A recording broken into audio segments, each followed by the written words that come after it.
What's up, guys, and welcome to another video. Today I am about to do some stuff for my pets, actually. So you can see I've got some of my equipment out for dealing with the aquarium that's right here, and this guy really does need some work. As you can see, if I point you at it, there is definitely some work required. We've got denim hanging out right here, but we got a bunch of green spot algae that I gotta clean off there, so that'll be done pretty soon. But yeah, Denim is the crayfish here. He's a big old honker. He recently molted again, and you can see he is like at least as big as my hand. You want to come over here, buddy, and say hi? He's hiding behind the green spot algae. Oh, here he comes. Hello. Yeah, look at that. Oh, he's huge. He is massive. Here he is compared to my knife. And then above him, up here, are the various fish that are in this specific aquarium, and these guys are they're a school of 3 types of fish, but really 2 main ones. There are some Ember Tetras in there, but those were more accidental because when I went to the store to get the Rasboras, they accidentally gave me 1 Ember Tetra, and so I got 4 more just to make sure that the 1 Ember Tetra, because they're schooling fish, and if you just get 1, it's honestly kind of just animal abuse, because then they're really sad. So I got them at least a couple so they could make a small school. But then we have Rasboras. These are, I believe they're lamb chop Rasboras, but they're a little hard to tell. They're either Harlequin or lamb chop, and I think it might even be a mix. I think that one might be Harlequin, and then the others are lamb chop. But either way, and then we also have these green ones, and those are my favorites. Those guys are called Kubotai Rasbora, and they are a green, beautiful green fish, and we have a big thing of them. Denim, do you like the Kubotai Rasbora? If he could catch them to eat them, he definitely would. He's a slick motherfucker like that. Also, there's giant snails. So there's this guy right here. He's a mystery snail. There's 2 mystery snails and then 1 cappuccino snail who's all the way back there, but you probably can barely see him right now. So he's just hanging out.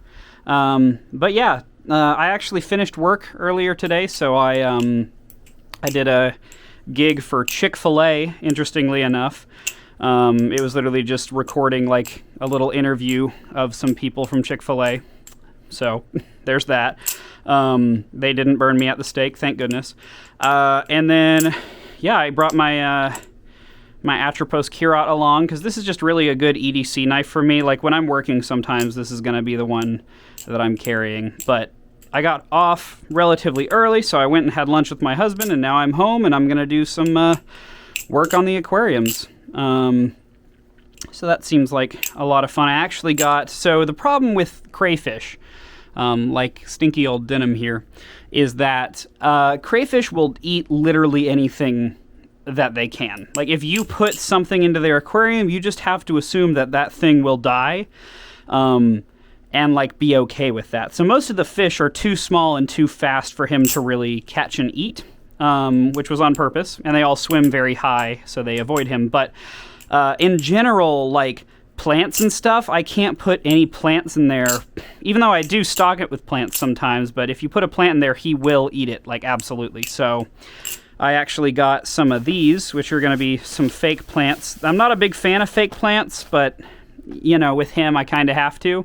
So I'm going to be stocking that with fake plants. But my other pets, at least in the office here, are like these guys. So you can see down in here, you can actually see one of them right there. Let me point you at him.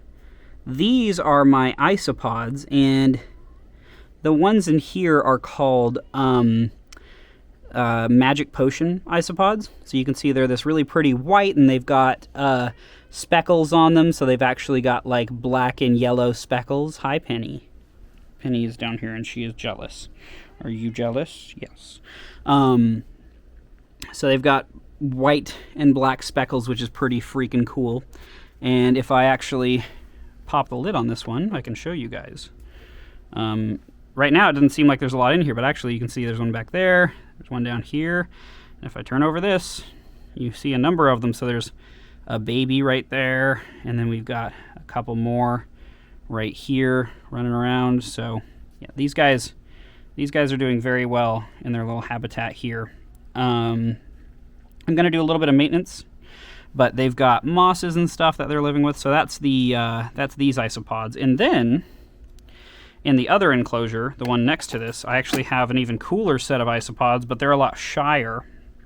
These guys are known as rubber ducky isopods, and they are, in my opinion, some of the coolest isopods that exist, just because they're really, really cute looking. So here, oh, you can see one of them ran away down there.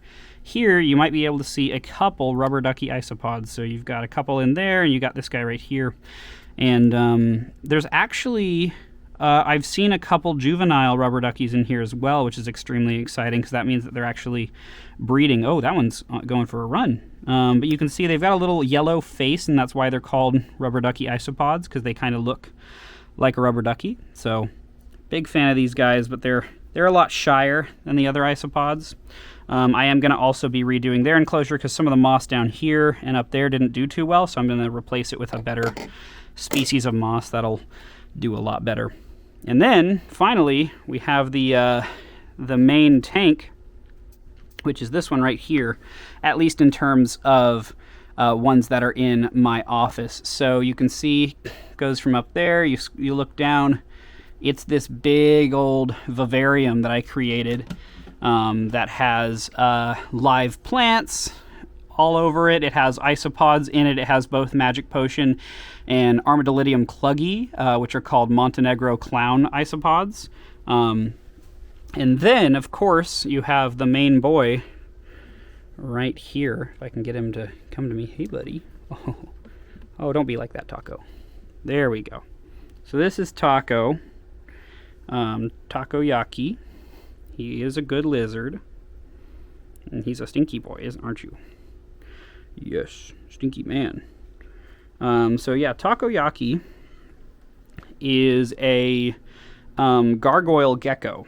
And gargoyle geckos are very cool. They're very similar to crested geckos in terms of they've got sticky feet. So they actually can't stick very well to glass, ironically. Are you going to do a jump? Yeah. Oh, he jumped. They don't stick to glass very well, ironically, but they can stick to all sorts of things. So he sticks to my hand here if I hold him upside down.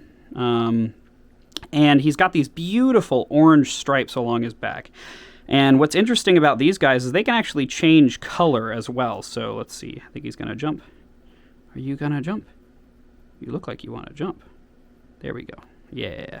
They can actually change color. Not like a chameleon, but in the sense of right now you can see he's got a lot of black all over him. He actually turns almost white when he's not fired up. So this is his fired up state. And when he's not fired up, he turns almost completely white looking. And that's essentially just a representation of like how active they are. It really, I think it has something to do with helping them blend in while they're sleeping. But yeah, it basically is just an indication of how active they are, and not really an indication of much else. So yeah, this is Takoyaki. He's a very good boy. Aren't you, Taco? Yes. He likes to climb. But yeah, so that's the pets that are in my office. So I've got the big fish tank, I've got 2 small isopod tanks, and then I've got my boy right here. And out in the kitchen area, I also have a tank that's a very small tank. It's just a 2.5 gallon jar that has little shrimps in it. So if you go to my Instagram at Will Pet Posts, you can see pictures of the shrimps as well. But yeah, this is Takoyaki. He's a very cool dude. He's very nice.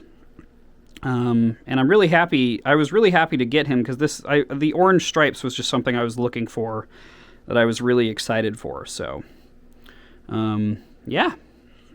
And then of course, Penny, what are you doing, Stinky? No. Yeah, no. You cannot be like that. You have to keep the cats and the geckos relatively separate. Nope. Okay. Weirdo. Penny. She's a little stinker. Oh, I also have some moss up here. So here's a couple cultures of just different mosses, and then a springtail culture. But all of my setups are kind of bioactive which means that essentially they replicate a actual ecosystem. So like his tank has actual, oh no, I'm sorry, buddy. These guys are built to fall from trees, so it's actually worse for them if you like try to catch them when they jump. You're supposed to let them fall because they're built for that. Yeah, okay, Penny. Yeah, you can jump up there. Yes, you may. Okay, there we go. This guy, so I'll let him go back. Where do you want to go, buddy? Where do you want to go? Oh, there he goes. There he goes. Hello. Hello, friend. So yeah, his tank here is entirely bioactive, so it has plants from the bottom up to the top. It's got all live plants, and then inside of it are bugs that eat essentially the waste. So when he poops, the bugs eat it, and then you have an actual full cycle in here.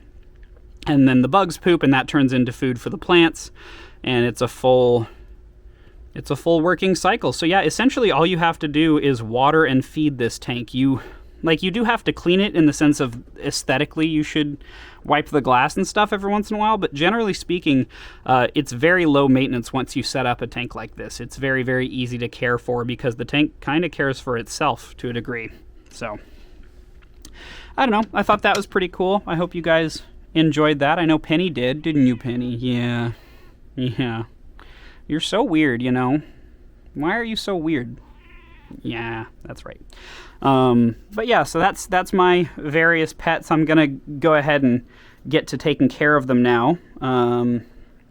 So I hope you guys enjoyed this video. Let me do a couple flips on my boy before we get out of here. But yeah, you know, I'm very proud of my setup with my pets. I try to take really good care of them when I can.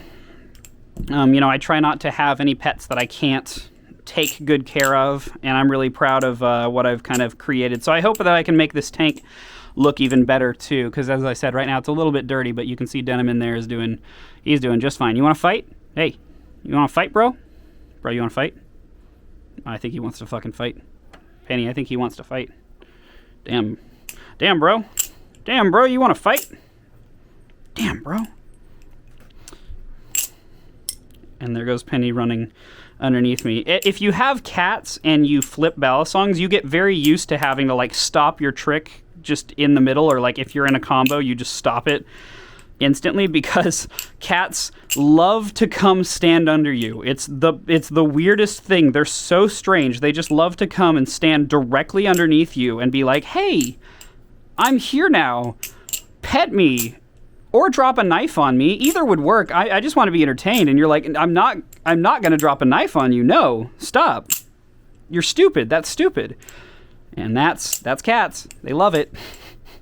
Cool. But yeah, that's pretty much it for me for now. I hope you guys enjoyed this look around my office. It's got some interesting pets going on and is a pretty fun space. So yeah. As always, I will see you guys next time. You know, subscribe or whatever if you're interested in that, because I'm going to be doing more of these as much as I can. And, well, I hope you have a pretty good day. Peace.